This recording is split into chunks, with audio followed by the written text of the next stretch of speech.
ये जिहड़ी इतिहासक जित हुई है अजनाले की, इसने एक नींह बनी है आने वाली इलैक्शन की। और लोगों के मनां ते एक गल आ गई भी जिहड़ी शराफत है, जिहड़ी नेकी है ते जिहड़ी है बदी दे उत्ते है, वो चीज़ बड़ी वड्डी अज साबित हुई है।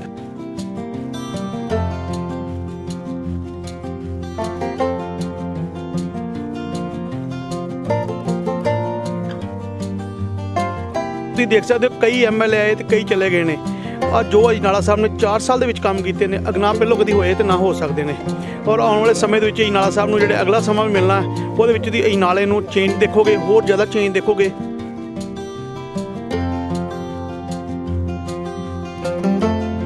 ਪਹਿਲੀ ਵਾਰ ਕਾਂਗਰਸ ਪਾਰਟੀ ਦੀ ਉੱਥੇ ਸਾਡੀ ਨਗਰ ਪੰਚਾਇਤ ਬਣੀ ਹੈ। ਸਾਰਿਆਂ ਨਾਲੋਂ ਪਹਿਲਾਂ ਉਹਨਾਂ ਦਾ ਧੰਨਵਾਦ ਕਰਦਾ ਤੇ ਉਮੀਦ ਕਰਦਾ ਕਿ ਉੱਥੇ ਆਪਾਂ ਚੰਗੇ ਕੰਮ ਕਰ ਸਕੀਏ, ਡਿਵੈਲਪਮੈਂਟ ਕਰ ਸਕੀਏ। ਗੁਰੂ ਪੀਰਾਂ ਦੀ ਨਗਰੀ ਹੈ ਉਹ।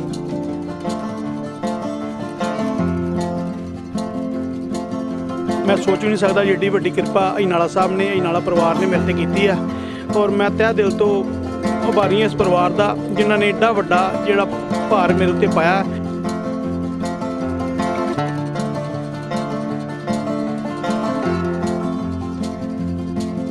ਅਜਨਾਲੇ ਨੂੰ ਸੋਨੇ ਦੀ ਚਿੜੀਆ ਬਣਾਵਾਂਗੇ, ਵਧੀਆ ਕੰਮ ਕਰਾਂਗੇ। ਕਿਉਂਕਿ ਮੈਂ ਤਾਂ ਆਪਣੇ ਅਜਨਾਲਾ ਸਾਹਿਬ ਨੂੰ ਦੇਖਦਾ, ਉਹਨਾਂ 4 ਸਾਲ 'ਚ ਬਹੁਤ ਵਧੀਆ ਕੰਮ ਕੀਤੇ ਨੇ ਤੇ ਉਹਨਾਂ ਦੇ ਕਦਮਾਂ ਦੇ ਆਪਾਂ 1% ਵੀ ਚੱਲੀਏ ਤਾਂ ਅਜਨਾਲਾ ਬਹੁਤ ਸੋਹਣਾ ਹੋ ਜਾਏਗਾ।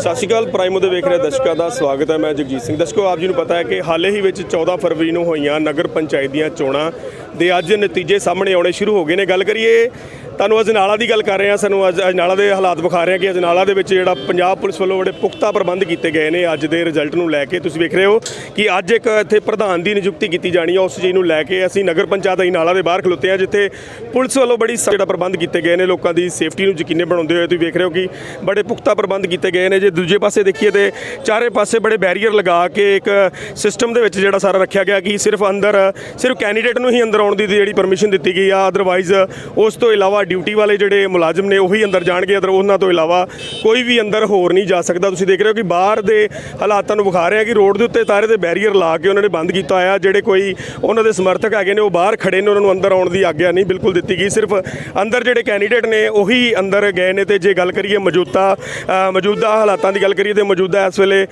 ਵਿਧਾਇਕ ਜਿਹੜੇ ਨੇ ਹਰਪ੍ਰਤਾਪ ਸਿੰਘ ਜੀ ਅਜਨਾਲਾ, ਉਹਨਾਂ ਦੀ ਅੰਦਰ ਐਂਟਰੀ ਹੋਈ ਆ। ਉਸ ਦੇ ਨਾਲ ਤੁਸੀਂ ਵੇਖ ਰਹੇ ਹੋ ਕਿ ਪੰਜਾਬ ਪੁਲਿਸ ਵੱਲੋਂ ਜਿਹੜੇ ਆ ਪੁਖਤਾ ਪ੍ਰਬੰਧ ਕੀਤੇ ਗਏ ਨੇ ਲੋਕਾਂ ਦੀ ਸੇਫਟੀ ਨੂੰ ਯਕੀਨੀ ਬਣਾਉਂਦੇ ਹੋਏ। ਤੁਸੀਂ ਦੇਖ ਰਹੇ ਹੋ ਕਿ ਚਾਰੇ ਪਾਸਿਆਂ ਤੋਂ ਪੁਲਿਸ ਵੱਲੋਂ ਜਿਹੜਾ ਨਗਰ ਪੰਚਾਇਤ ਅਜਨਾਲਾ ਨੂੰ ਜਿਹੜਾ ਵਾ ਸੀਲ ਕੀਤਾ ਹੋਇਆ ਤੇ ਸਿਰਫ ਅੰਦਰ ਮੁਲਾਜ਼ਮਾਂ ਨੂੰ ਅਤੇ ਜਿਹੜੇ ਡਿਊਟੀ ਆਫੀਸਰ ਨੇ ਉਹੀ ਅੰਦਰ ਜਾਣ ਦੀ ਪਰਮਿਸ਼ਨ ਦਿੱਤੀ ਜਾ ਰਹੀ ਆ।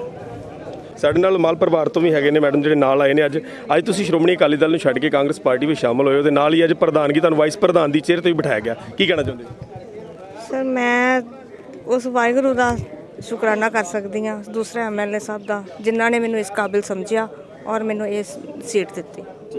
ਸਾਡੇ ਨਾਲ ਇੱਥੇ ਕੰਵਰ ਪ੍ਰਤਾਪ ਸਿੰਘ ਜੀ ਹੈਗੇ ਨੇ, ਉਹਨਾਂ ਨਾਲ ਵੀ ਗੱਲ ਕਰਾਂਗੇ। ਹਾਂਜੀ ਭਾਜੀ, ਅੱਜ ਤੁਹਾਡੇ ਵੱਲੋਂ ਬੜੀ ਮਿਹਨਤ ਕੀਤੀ ਗਈ ਹੈ, ਬਹੁਤ ਸਟਰਗਲ ਕਰਨ ਦੇ ਨਾਲ ਤੁਸੀਂ ਰਮਦਾਸ ਵੀ ਕਮੇਟੀ ਬਣਾ ਕੇ ਆਏ ਹੋ। ਗੱਲ ਕਰੀਏ ਤੇ ਜੋ ਆਪਣੇ ਭਾਰਤ ਸਰਕਾਰ ਦੀ ਆਜ਼ਾਦੀ ਹੋਈ ਆ ਤਾਂ ਤੋਂ ਲੈ ਕੇ ਅੱਜ ਪਹਿਲੀ ਵਾਰੀ ਜਿਹੜੀ ਕਾਂਗਰਸ ਦੀ ਜਿਹੜੀ ਪਾਰਟੀ ਬਣੀ ਹੈ ਤੇ ਦੂਜੇ ਨੰਬਰ 'ਤੇ ਅੱਜ ਅਜਨਾਲਾ ਦੀ ਵੀ ਤੁਹਾਨੂੰ ਬੜੀ ਵੱਡੀ ਜਿੱਤ ਮਿਲੀ ਆ, ਕੀ ਕਹਿਣਾ?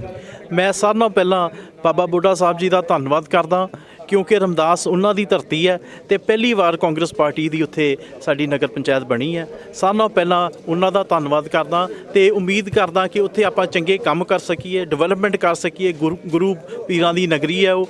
ਤੇ ਨਾਲ ਦੀ ਨਾਲ ਧੰਨਵਾਦ ਕਰਦਾ ਮਾਲ ਪਰਿਵਾਰ ਦਾ ਅਜਨਾਲੇ ਵਿੱਚ, ਜਿਨ੍ਹਾਂ ਨੇ ਸਾਨੂੰ ਇਹਨਾਂ ਬਲ ਦੇ ਕੇ ਸਾਡੀ ਕਮੇਟੀ ਸਾਡੀ ਇੱਥੇ ਬਣਾਈ ਹੈ ਕਾਂਗਰਸ ਪਾਰਟੀ ਦੀ। ਉਹਨਾਂ ਦਾ ਵੀ ਧੰਨਵਾਦ ਕਰਦਾ। ਦੀਪਕ ਅਰੋੜਾ ਜੀ ਸਾਡੇ ਪ੍ਰਧਾਨ ਬਣੇ ਨੇ, ਉਹਨਾਂ ਨੂੰ ਮੈਂ ਵਧਾਈ ਦਿੰਦਾ ਤੇ ਉਮੀਦ ਕਰਦਾ ਕਿ ਸਾਰੇ ਜਿੰਨੇ ਮੈਂਬਰ ਨੇ ਉਹ ਤਗੜੇ ਹੋ ਕੇ ਡਿਵੈਲਪਮੈਂਟ ਦੇ ਕੰਮ ਕਰਨਗੇ, ਚੰਗੇ ਕੰਮ ਕਰਨਗੇ ਤੇ ਸ਼ਾਂਤੀਪੂਰਵਕ ਮਾਹੌਲ ਅਜਨਾਲੇ ਦਾ ਬਣਾ ਸਕਣਗੇ। ਠੀਕ ਹੈ ਜੀ। ਸਾਡੇ ਨਾਲ ਇੱਥੇ ਮੌਜੂਦ ਨੇ ਦੀਪਕ ਅਰੋੜਾ ਜੀ, ਜਿਹੜੇ ਕਿ ਅੱਜ ਪ੍ਰਧਾਨਗੀ ਦੀ ਸੀਟ ਤੇ ਬੈਠੇ ਨੇ। ਇਹਨਾਂ ਨਾਲ ਗੱਲ ਕਰਾਂਗੇ। ਪ੍ਰਧਾਨ ਜੀ, ਸਾਡੇ ਪ੍ਰਾਈਮੋ ਵੱਲੋਂ ਤੁਹਾਨੂੰ ਬਹੁਤ ਬਹੁਤ ਮੁਬਾਰਕਾਂ। ਤੁਸੀਂ ਅੱਜ ਕਾਂਗਰਸ ਪਾਰਟੀ ਵੱਲੋਂ ਅਜਨਾਲਾ ਦੇ ਜਿਹੜੇ ਨਗਰ ਪੰਚਾਇਤ ਦੇ ਪ੍ਰਧਾਨ ਬਣੇ ਹੋ, ਕੀ ਕਹਿਣਾ ਚਾਹੁੰਦੇ ਹੋ? ਅੱਜ ਬੜੀ ਗੁਰੂ ਰਾਮ ਜੀ ਦੀ, ਬਾਬਾ ਦੀਪ ਸਿੰਘ ਦੀ ਕਿਰਪਾ ਹੋਈ ਆ। ਮੈਂ ਸੋਚ ਵੀ ਨਹੀਂ ਸਕਦਾ ਜਿੱਡੀ ਵੱਡੀ ਕਿਰਪਾ ਅਜਨਾਲਾ ਸਾਹਿਬ ਨੇ, ਅਜਨਾਲਾ ਪਰਿਵਾਰ ਨੇ ਮੇਰੇ 'ਤੇ ਕੀਤੀ ਆ। ਔਰ ਮੈਂ ਤਹਿ ਦਿਲ ਤੋਂ ਆਭਾਰੀ ਹਾਂ ਇਸ ਪਰਿਵਾਰ ਦਾ, ਜਿਨ੍ਹਾਂ ਨੇ ਏਡਾ ਵੱਡਾ ਜਿਹੜਾ ਭਾਰ ਮੇਰੇ ਉੱਤੇ ਪਾਇਆ। ਔਰ ਅੱਗੇ ਵੀ ਤੁਸੀਂ ਦੇਖਿਆ ਅਜਨਾਲੇ ਵਿੱਚ ਕਈ ਪ੍ਰਧਾਨ ਆਏ ਨੇ, ਕਈ ਕੁਝ ਹੋਇਆ, ਪਰ ਆਉਣ ਵਾਲੇ ਸਮੇਂ ਦੇ ਵਿੱਚ ਡਿਵੈਲਪਮੈਂਟ ਦੇਖੋਗੇ ਅਜਨਾਲੇ ਵਿੱਚ ਹੋਇਆ ਕੰਮ, ਕਿਉਂਕਿ ਤੁਸੀਂ ਦੇਖਿਆ ਪਿਛਲੇ 4 ਸਾਲ ਦੇ ਵਿੱਚ ਬੜਾ ਪੀਸਫੁਲ ਅਜਨਾਲਾ ਸਾਹਿਬ ਨੇ ਅਜਨਾਲੇ ਵਿੱਚ ਕੰਮ ਕੀਤਾ। ਔਰ ਤੁਸੀਂ ਦੇਖ ਸਕਦੇ ਹੋ ਕਈ ਐਮਐਲਏ ਆਏ ਤੇ ਕਈ ਚਲੇ ਗਏ ਨੇ। ਆ ਜੋ ਅਜਨਾਲਾ ਸਾਹਿਬ ਨੇ 4 ਸਾਲ ਦੇ ਵਿੱਚ ਕੰਮ ਕੀਤੇ ਨੇ, ਅਗਨਾ ਪਹਿਲੋਂ ਕਦੀ ਹੋਏ ਤੇ ਨਾ ਹੋ ਸਕਦੇ ਨੇ। ਔਰ ਆਉਣ ਵਾਲੇ ਸਮੇਂ ਦੇ ਵਿੱਚ ਅਜਨਾਲਾ ਸਾਹਿਬ ਨੂੰ ਜਿਹੜੇ ਅਗਲਾ ਸਮਾਂ ਵੀ ਮਿਲਣਾ, ਉਹਦੇ ਵਿੱਚ ਦੀ ਅਜਨਾਲੇ ਨੂੰ ਚੇਂਜ ਦੇਖੋਗੇ, ਹੋਰ ਜ਼ਿਆਦਾ ਚੇਂਜ ਦੇਖੋਗੇ, ਕਿਉਂਕਿ ਅਜਨਾਲਾ ਸਾਹਿਬ ਨੇ ਮੇਰੇ ਤੇ ਜਿਹੜਾ ਆਸ਼ੀਰਵਾਦ ਰੱਖਿਆ, ਜਿਹੜਾ ਹੱਥ ਰੱਖਿਆ, ਇਸ ਹੱਥ ਦਾ ਤੁਹਾਨੂੰ ਆਪਣੇ ਆਪ ਹੀ ਮਹੀਨੇ 2 ਮਹੀਨੇ 'ਚ ਪਤਾ ਲੱਗੇਗਾ ਵੀ ਅਜਨਾਲਾ ਪਰਿਵਾਰ ਨੇ 4 ਸਾਲ ਦੇ ਵਿੱਚ ਤੁਸੀਂ ਦੇਖ ਸਕਦੇ ਹੋ ਵੀ ਜਿੰਨੀ ਡਿਵੈਲਪਮੈਂਟ, ਜਿੰਨਾ ਵਧੀਆ ਕੰਮ ਅਜਨਾਲੇ ਵਿੱਚ ਕੀਤਾ, ਤੇ ਤੁਹਾਨੂੰ ਆਪੇ ਹੁਣ ਆਉਣ ਵਾਲੇ ਸਮੇਂ 'ਚ ਪਤਾ ਚੱਲ ਜਾਏਗਾ। ਪ੍ਰਧਾਨ ਜੀ, ਕਿਹੜੀ ਸੋਚ ਲੈ ਕੇ ਅੱਜ ਤੁਸੀਂ ਵਧ ਰਹੇ ਹੋ, ਅਗਲੇ ਬੰਨੇ ਤੁਸੀਂ ਪ੍ਰਧਾਨ ਬਣੇ ਹੋ? ਕਿਉਂਕਿ ਹਰ ਕੋਈ ਪਿੰਡ ਦਾ ਸਰਪੰਚ ਬਣਦਾ ਆ, ਕੋਈ ਪ੍ਰਧਾਨ ਬਣਦਾ ਤੇ ਉਹਦਾ ਸਰਪੰਚ ਦੀ ਸੋਚ ਹੁੰਦੀ ਆ, ਲੈ ਵੇ ਸਰਪੰਚੀ ਸਰਕਾਰੀ ਪੈਸਾ ਖਾਵਾਂਗੇ। ਅੱਜ ਤੁਸੀਂ ਪ੍ਰਧਾਨ ਬਣੇ ਹੋ, ਕੀ ਸੋਚ ਹੈ ਤੁਹਾਡੇ ਮਨ 'ਚ ਅੱਜ? ਮੇਰੀ ਸੋਚ ਤੇ ਮੇਰੇ ਐਮਐਲਏ ਸਾਹਿਬ ਤੇ ਟੁਕਦੀ ਆ, ਕਿਉਂਕਿ ਉਹਨਾਂ ਦਾ ਹਮੇਸ਼ਾ ਹੀ ਸੋਚ ਜਿਹੜੀ ਉਹਨਾਂ ਦੀ ਸੋਚ ਆ, ਨਾ ਕਿਸੇ ਹੈਗੀ ਤੇ ਨਾ ਹੋ ਸਕਦੀ ਆ। ਮੈਂ ਬੜੀ ਵਾਰੀ ਐਮਐਲਏ ਸਾਹਿਬ ਨਾਲ ਕਈ ਵਾਰ ਡਿਸਕਸ਼ਨ ਕੀਤੀ, ਕਈ ਚੀਜ਼ਾਂ ਬਾਰੇ ਡਿਸਕਸ਼ਨ ਕੀਤੀ। ਇੱਕ ਉਹਨਾਂ ਨੇ ਗਰਲ ਸਕੂਲ ਦੀ ਚੇਅਰਮੈਨੀ ਹੈ ਸਾਡੇ ਕੋਲ, ਤੇ ਮੈਂ ਐਮਐਲਏ ਸਾਹਿਬ ਜਦੋਂ ਗੱਲ ਕਰਨਾ, ਐਮਐਲਏ ਸਾਹਿਬ ਕਹਿੰਦਾ ਉੱਥੇ ਡਿਵੈਲਪਮੈਂਟ ਦੇ ਪੈਸੇ ਲਗਾ ਦਿਓ, ਹੋਰ ਪੈਸੇ ਹੋਰ ਲਗਾ ਦਿਓ, ਮੇਰੇ ਕੋਲ ਲੈ ਕੇ ਲਗਾ ਦਿਓ। ਤੇ ਦੇਖੋ ਇਹੋ ਜਿਹੇ ਐਮਐਲਏ ਬੜੇ ਭਾਗਾਂ ਵਾਲੇ, ਬੜੇ ਮੁਸ਼ਕਲ ਨਾਲ ਮਿਲਦੇ ਨੇ। ਔਰ ਸਭ ਤੋਂ ਵੱਡੀ ਗੱਲ ਤੁਸੀਂ ਦੇਖਿਆ ਵੀ ਰਮਦਾਸ ਤੋਂ ਵੀ ਆਪਣੀ ਕਮੇਟੀ ਬਣਾ ਗਏ, ਜਿਹੜੀ ਅੱਜ ਤੱਕ ਨਹੀਂ ਬਣੀ ਸੀ ਸਾਡੀ ਕਮੇਟੀ। ਔਰ ਪਹਿਲੀ ਵਾਰੀ ਕਾਂਗਰਸ ਪਾਰਟੀ ਦੀ ਕਮੇਟੀ ਜਿਹੜੀ ਆ ਰਮਦਾਸ ਵਿੱਚ ਬਣੀ ਆ। ਔਰ ਆ ਜਿਹੜਾ ਆਸ਼ੀਰਵਾਦ ਐਮਐਲਏ ਸਾਹਿਬ ਨੇ ਮੈਨੂੰ ਦਿੱਤਾ, ਮੇਰੇ ਤੋਂ ਬਹੁਤ ਉੱਪਰ ਆ। ਮੈਂ ਤਾਂ ਮੇਰੇ ਕੋਲ ਅਲਫਾਜ਼ ਨਹੀਂ, ਮੈਂ ਕੀ ਕਰ ਸਕਣਾ। ਇਹਦੇ ਅਜਨਾਲਾ ਸਾਹਿਬ ਦਾ ਤੁਸੀਂ ਵੇਖਿਆ 4 ਸਾਲ ਦੇ ਵਿੱਚ ਕੰਮ ਦੇਖੇ ਆ, ਤੇ ਅਜਨਾਲਾ ਸਾਹਿਬ ਦੀ ਛਤਰਛਾਇਆ ਦੇ ਹੇਠ ਜਿੰਨੇ ਅਜਨਾਲੇ ਕੰਮ ਹੋਣਗੇ, ਤੁਸੀਂ ਆਪ ਕਹੋਗੇ, ਤੁਹਾਡੀ ਪ੍ਰੈਸ ਕਹੇਗੀ, ਤੁਸੀਂ ਆਪਣੇ ਪਿੰਡਾਂ ਵੱਲ ਧਿਆਨ ਦੇ ਲਓ ਵੀ ਤੁਹਾਡੇ ਪਿੰਡਾਂ 'ਚ ਕਿੰਨੇ ਕੁ ਜ਼ਿਆਦਾ ਡਿਵੈਲਪਮੈਂਟ ਹੋਈ ਆ, ਤੇ ਫਿਰ ਤੁਸੀਂ ਮੈਨੂੰ ਪੁੱਛ ਸਕਦੇ ਹੋ। ਉਸ ਦੇ ਆਧਾਰ ਦੇ ਉੱਤੇ ਵੇਖਿਓ ਅਜਨਾਲੇ ਵਿੱਚ ਸਾਰੀ ਚੇਂਜ ਹੋਏਗਾ। ਮੈਂ ਪ੍ਰਧਾਨ ਜੀ ਗੱਲ ਕੀਤੀ ਸੁਪਨੇ ਦੀ, ਕੀ ਸੁਪਨਾ ਕੀ ਆਪਣੇ ਮਨ 'ਚ ਆਉਣ ਵਾਲੇ ਸਮੇਂ 'ਚ ਕੀ ਸੋਚ ਕੇ ਬੈਠੇ ਵੀ ਅਜਨਾਲੇ ਨੂੰ ਕਿੱਦਾਂ ਦਾ ਬਣਾਉਣਾ ਹੈ? ਨਹੀਂ ਸਰ, ਹਰੇ ਕੋਈ ਸੁਪਨਾ ਨਹੀਂ ਹੈ। ਇਹ ਹੈਗਾ ਵੀ ਅਜਨਾਲੇ ਨੂੰ ਸੋਨੇ ਦੀ ਚਿੜੀਆ ਬਣਾਵਾਂਗੇ, ਵਧੀਆ ਕੰਮ ਕਰਾਂਗੇ।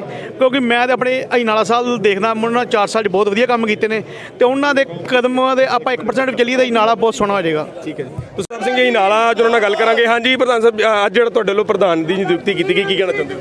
ਮੈਂ ਸਮਝਦਾ ਅਜਨਾਲੇ ਵਾਲਿਆਂ ਦੀ ਇਹ ਸੋਚ ਸੀ ਵੀ ਇਹੋ ਜਿਹਾ ਵਿਅਕਤੀ ਸਾਨੂੰ ਦਿਓ ਜਿਹੜਾ ਇੱਥੋਂ ਦਾ ਰਹਿਣ ਵਾਲਾ ਹੋਵੇ, ਤੇ ਪਲੱਸ ਸਾਡੀ ਹਰ ਮੁਸ਼ਕਿਲ ਨੂੰ ਜਾਣਦਾ ਹੋਵੇ। ਅਸੀਂ ਸੋਚ ਕੇ ਦੀਪਕ ਅਰੋੜਾ ਜੀ ਦਾ ਨਾਮ ਪ੍ਰਪੋਜ਼ ਕੀਤਾ, ਔਰ ਸਾਰਿਆਂ ਨੇ ਯੂਨੈਨਿਮਸਲੀ ਇਹਨਾਂ ਨੂੰ ਪ੍ਰਧਾਨ ਬਣਾਇਆ। ਔਰ ਮੈਂ ਸਮਝਦਾ ਖੁਸ਼ਕਿਸਮਤੀ ਹੈ ਸਾਡੀ, ਬਾਬਾ ਦੀਪ ਸਿੰਘ ਜੀ ਦੇ ਚਰਨਾਂ 'ਚ ਖਲੋਤੇ ਆ, ਉਹਨਾਂ ਦੀ ਸਾਡੇ 'ਤੇ ਬਹੁਤ ਵੱਡੀ ਕਿਰਪਾ ਹੋਈ ਆ। ਇਹ ਜਿਹੜੀ ਇਤਿਹਾਸਕ ਜਿੱਤ ਹੋਈ ਹੈ ਅਜਨਾਲੇ ਦੀ, ਇਸ ਨੇ ਇੱਕ ਨੀਂਹ ਬੰਨੀ ਹੈ ਆਉਣ ਵਾਲੀ ਇਲੈਕਸ਼ਨ ਦੀ। ਔਰ ਲੋਕਾਂ ਦੇ ਮਨਾਂ 'ਤੇ ਇੱਕ ਗੱਲ ਆ ਗਈ ਵੀ ਜਿਹੜੀ ਸ਼ਰਾਫਤ ਹੈ, ਜਿਹੜੀ ਨੇਕੀ ਹੈ, ਤੇ ਜਿਹੜੀ ਹੈ ਬਦੀ ਦੇ ਉੱਤੇ ਹੈ, ਉਹ ਚੀਜ਼ ਬੜੀ ਵੱਡੀ ਅੱਜ ਸਾਬਤ ਹੋਈ ਆ। ਕਿਉਂਕਿ ਸਾਨੂੰ ਧਮਕੀਆਂ ਮਿਲ ਰਹੀਆਂ ਸਨ ਵੀ ਅਸੀਂ ਗੁੰਡੇ ਇਕੱਠੇ ਕਰ ਲੈਣੇ, ਅਸੀਂ ਨਿਕਰਾਂ ਲੋਕਾਂ ਦੀਆਂ ਲਾ ਕੇ ਭਜਾਉਣਾ ਹੈ, ਲੇਕਿਨ ਉਹ ਬਾਬਾ ਦੀਪ ਸਿੰਘ ਨੇ ਇੰਨੀ ਮਾਹਰ ਕਿਰਪਾ ਕੀਤੀ ਭਈ ਉਹ ਇਸ ਵੇਲੇ ਕੋਈ ਵੀ ਵਿਅਕਤੀ ਇੱਥੇ ਨਹੀਂ ਹੈਗਾ ਜਿਹੜੀਆਂ ਗੱਲਾਂ ਕਰਦਾ ਸੀ। ਅਸੀਂ ਸ਼ੁਕਰਾਨਾ ਕਰਦੇ ਹਾਂ ਅਜਨਾਲੇ ਵਾਲਿਆਂ ਦਾ, ਕਰਦੇ ਹਾਂ, ਔਰ ਅਜਨਾਲੇ ਵਾਲਿਆਂ ਨੂੰ ਅਸੀਂ ਸੁੱਖ ਚੈਨ ਤੇ ਉਹਨਾਂ ਦੀ ਤਰੱਕੀ ਮੰਗਦੇ ਹਾਂ। ਇਹ ਸਾਡੀ ਦਿਲੀ ਆਵਾਜ਼ ਹੈ, ਤੇ ਬਾਬਾ ਦੀਪ ਸਿੰਘ ਨੇ ਪੂਰੀ ਕੀਤੀ। ਲੋਕਾਂ ਦੇ ਮਨ 'ਚ ਇੱਕ ਸੋਚ ਬਣੀ ਪਈ ਸੀ ਕਿ ਇੱਕ ਪਾਸੇ ਅਕਾਲੀ ਦਲ ਕੋ 8 ਉਮੀਦਵਾਰ ਨੇ ਤੇ ਕਾਂਗਰਸ ਕੋ 7, ਇੱਕ ਐਮਐਲਏ ਸਾਹਿਬ ਦੀ ਵੋਟ ਪੈਗੀ, ਉਸ ਤੋਂ ਬਾਅਦ ਇੱਕ ਟਾਸ ਹੋਏਗੀ। ਪਰ ਅੱਜ ਇੱਕ ਅਚਾਨਕ ਹੀ ਇੱਕਦਮ ਅਕਾਲੀ ਦਲ ਤੋਂ ਇੱਕ ਵਰਕਰ ਇੱਧਰ ਆ ਜਾਣਾ, ਉਹਦੇ ਨਾਲ ਕਿੰਨਾ ਕੁ ਬੈਨੀਫਿਟ ਜਿਹੜਾ ਵਾ ਕਾਂਗਰਸ ਨੂੰ? ਮੈਂ ਸਮਝਦਾ ਜੀ, ਜਦੋਂ ਮੈਂ ਬਾਬਾ ਬੁੱਢਾ ਸਾਹਿਬ ਦੇ ਅੱਗੇ ਨਤਮਸਤਕ ਹੋਇਆ, ਅੱਜ ਮੱਥਾ ਟੇਕਣ ਗਿਆ, ਪਹਿਲਾਂ ਸਾਡੀ ਰਮਦਾਸ ਇਲੈਕਸ਼ਨ ਹੋਣੀ ਸੀ, ਤੇ ਬਾਬਾ ਜੀ ਦੇ ਚਰਨਾਂ 'ਚ ਇੱਕ ਦੁਆ ਅਰਦਾਸ ਕੀਤੀ ਸੀ, ਬਾਬਾ ਜੀ ਤੁਸੀਂ ਕਿਰਪਾ ਕੀਤੀ ਆ, ਸਾਡੀ ਬਹੁਤ ਵੱਡੀ ਇਤਿਹਾਸਕ ਜਿੱਤ ਤੁਸੀਂ ਰਮਦਾਸ ਕੀਤੀ ਹੈ। ਇਹ ਹਿਸਟਰੀ 'ਚ ਪਤਾ ਨਹੀਂ ਕਿੰਨੇ ਸਾਲਾਂ ਬਾਅਦ ਪਹਿਲੀ ਵਾਰ ਕਾਂਗਰਸ ਦੀ ਕਮੇਟੀ ਉੱਥੇ ਬਣੀ ਹੈ, ਔਰ ਕੰਵਰ ਪ੍ਰਤਾਪ ਦਾ ਉਹਦੇ 'ਚ ਬਹੁਤ ਯੋਗਦਾਨ ਹੈ। ਰੰਧਾਵਾ ਰੰਧਾਵਾ ਪਰਿਵਾਰ, ਉਹਨਾਂ ਨੇ ਮੋਢੇ ਨਾਲ ਮੋਢਾ ਲਾ ਕੇ ਸਾਡੇ ਨਾਲ, ਸਨੀ ਰੰਧਾਵਾ, ਰਵੀ ਰੰਧਾਵਾ, ਹਨੀ ਰੰਧਾਵਾ ਜੀ, ਉਹਨਾਂ ਨੇ ਸਾਡੇ ਨਾਲ ਰਲ ਕੇ ਅਸੀਂ ਅਕਾਲੀ ਦਲ ਨੂੰ ਸ਼ਿਕਸਤ ਦਿੱਤੀ ਹੈ, ਤੇ ਬਾਬਾ ਬੁੱਢਾ ਸਾਹਿਬ ਮਿਹਰ ਕੀਤੀ ਹੈ। ਔਰ ਜਦੋਂ ਮੈਂ ਉੱਥੇ ਤੁਰਿਆ ਸਾਂ, ਮੈਂ ਇੱਕੋ ਗੱਲ ਕਹੀ ਸੀ, ਬਾਬਾ ਜੀ ਤੁਸੀਂ ਜੀ ਇੱਥੇ ਕਿਰਪਾ ਕੀਤੀ ਹੈ, ਨਾਲੇ ਕਰ ਦਿਓ। ਉਹ ਸਮੇਂ ਦੇ ਵਿੱਚ ਹੀ ਪਤਾ ਨਹੀਂ ਕੀ ਬਖਸ਼ਿਸ਼ ਹੋਈ ਹੈ, ਤੇ ਮਨ ਬਦਲੇ, ਤੇ ਸਾਡੇ ਨਾਲ 8 ਹੋ ਗਏ, ਉਹਨਾਂ ਦੇ ਨਾਲ 7 ਰਹਿ ਗਏ, ਮੇਰੀ ਪਾ ਕੇ 9 ਸੀ। ਉਹ ਅੰਦਰ ਜਦੋਂ ਹੱਥ ਖੜੇ ਕੀਤੇ, ਤੇ ਉਸੇ ਵੇਲੇ ਦੀਪਕ ਦਾ ਨਾਂ ਪ੍ਰਪੋਜ਼ ਹੋਇਆ, ਤੇ ਇਹ ਬਣ ਗਏ। ਇਹ ਇੱਕ ਚਮਤਕਾਰ ਹੈ, ਇਹ ਵਾਹਿਗੁਰੂ ਅਕਾਲ ਪੁਰਖ ਦੀ ਮਿਹਰਬਾਨੀ ਹੈ। ਕਿਉਂ ਅਸੀਂ ਨੀਵੇਂ ਹੋ ਕੇ ਚੱਲਣ ਦੇ ਆਦੀ ਹਾਂ। ਅਜਨਾਲੇ ਵਾਲਿਆਂ ਨੂੰ ਅਮਨ, ਸ਼ਾਂਤੀ ਔਰ ਨੇਕ ਨੀਤੀ ਜਿਹੜੀ ਹੈ ਉਹ ਪਸੰਦ ਹੈ, ਔਰ ਉਹਨਾਂ ਨੇ ਬਹੁਤ ਵੱਡਾ ਸਾਨੂੰ ਹੁਲਾਰਾ ਦਿੱਤਾ। ਕੀ ਮੈਸੇਜ ਦੇਣਾ ਚਾਹੁੰਦੇ ਅਜਨਾਲਾ ਵਾਸੀਆਂ ਨੂੰ ਅੱਜ ਜਿਹੜੇ ਬੜਾ ਵੱਡਾ ਹੁੰਗਾਰਾ ਤੁਹਾਡੇ ਨਾਲ ਮਿਲਿਆ? ਜਿਹੜਾ ਮੈਂ ਸਮਝਦਾ ਅਜਨਾਲੇ ਵਾਲਿਆਂ ਨੂੰ ਇੱਕੋ ਬੇਨਤੀ ਕਰਨੀ ਆ, ਤੁਸੀਂ ਲੋਕ ਬਹੁਤ ਚੰਗੇ ਹੋ, ਅਮਨ ਸ਼ਾਂਤੀ ਦੇ ਤੁਸੀਂ ਵਾਰਿਸ ਹੋ, ਔਰ ਅਮਨ ਸ਼ਾਂਤੀ ਨੂੰ ਤੁਸੀਂ ਪਸੰਦ ਕਰਦੇ ਹੋ। ਤੁਹਾਡੇ ਵਰਗਾ ਵਪਾਰੀ ਕੋਈ ਨਹੀਂ। ਅਸੀਂ ਦੁਆ ਕਰਨੀ ਆ ਵੀ ਤੁਹਾਡਾ ਵਪਾਰ ਜਿਹੜਾ ਵਧੇ ਫੁੱਲੇ, ਔਰ ਤੁਸੀਂ ਅਜਨਾਲੇ ਦੀਆਂ ਤਰੱਕੀਆਂ ਜਿਹੜੀਆਂ ਬੁਲੰਦੀਆਂ ਤੇ ਲੈ ਕੇ ਜਾਓ, ਇਹ ਅਸੀਂ ਦੁਆ ਕਰਦੇ ਇਹਨਾਂ ਲਈ। ਧੰਨਵਾਦ। ਤੁਸੀਂ ਵੇਖ ਰਹੇ ਹੋ ਕਿ ਐਮਐਲਏ ਸਾਹਿਬ ਵੱਲੋਂ ਵੀ ਇਹੀ ਗੱਲ ਕੀਤੀ ਜਾ ਰਹੀ ਆ ਕਿ ਸ਼ਹਿਰ ਵਾਸੀ ਜਿਹੜੇ ਤਰੱਕੀਆਂ ਤੇ ਬੁਲੰਦੀਆਂ ਤੇ ਜਾਣ, ਉਸ ਨੂੰ ਚੱਲਦੇ ਹੀ ਅੱਜ ਜਿਹੜੀ ਆ ਦੀਪਕ ਅਰੋੜਾ ਜੀ ਨੂੰ ਅਜਨਾਲੇ ਦਾ ਪ੍ਰਧਾਨ ਨਿਯੁਕਤ ਕਰ ਦਿੱਤਾ ਗਿਆ ਵਾ। ਉਸ ਦੇ ਨਾਲ ਅਜਨਾਲਾ ਦੇ ਵਿੱਚ ਵੱਡਾ ਹੰਗਾਰਾ ਮਿਲ ਰਿਹਾ ਤੇ ਬੜਾ ਸਹਿਯੋਗੀਆਂ ਦਾ ਸਹਿਯੋਗ ਮਿਲਦਾ ਪਿਆ। ਬਾਕੀ ਆਉਣ ਵਾਲੇ ਸਮੇਂ 'ਚ ਵੇਖਣਾ ਹੋਏਗਾ ਕਿ ਸਰਕਾਰਾਂ ਕਿੰਨੇ ਸਹਿਯੋਗ ਦਿੰਦੀਆਂ ਅਤੇ ਆਉਣ ਵਾਲੇ ਸਮੇਂ 'ਚ ਅਜਨਾਲੇ ਦੀ ਕਿੰਨੀ ਕੁ ਡਿਵੈਲਪਮੈਂਟ ਹੁੰਦੀ ਆ। ਤੁਸੀਂ ਜੁੜੇ ਰਹੋ ਇਦਾਂ ਹੀ ਪ੍ਰਾਈਮੋ ਦੇ ਨਾਲ, ਤੁਹਾਨੂੰ ਨਵੀਂ ਅਪਡੇਟ ਦਿੰਦੇ ਰਵਾਂਗੇ। ਅਜਨਾਲਾ ਤੋਂ ਪ੍ਰਾਈਮੋ ਦੇ ਲਈ ਜਗਜੀਤ ਸਿੰਘ ਦੀ ਰਿਪੋਰਟ।